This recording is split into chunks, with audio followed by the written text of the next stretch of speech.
র্যাকটি হলো 24 ইঞ্চি, 2300 টাকা দাম দেওয়া আছে। এটা আরফেলের র্যাকটি যারা কিনবেন অবশ্যই এটা সাইজ 24 সাইজ।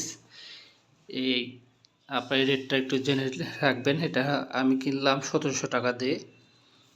দেখেন এখানে দুইটা আছে, পার্ট আছে। এখানে আপনারা দুইটা পার্ট কিনবেন। এই দুইটা পার্ট দেওয়ার অর্থ হচ্ছে কি, এখানে যদি আপনাদের প্লেট রাখেন পানি পড়ে তাহলে এই ট্রেতে পড়বে। এখানে উপরে একটা আছে, নিচে একটা আছে। অবশ্যই আপনারা এটা দেখে কিনবেন।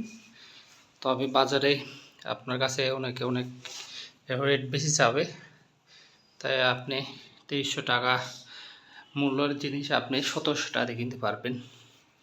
তাই আসুন, এই ভিডিওটি আপনাদের কাছে শেয়ার করার জন্য আমি তৈরি করলাম। আসলে একটির দাম হচ্ছে 24 ইঞ্চি, 1700 টাকা প্রাইস। কিন্তু র্যাকের কোনো, আপনারা যখন কিনবেন দেখে শুনে কিনবেন, কোনো গ্যারান্টি নেই। এটা আরফেলের পণ্য। ধন্যবাদ ভিডিওটি দেখার জন্য।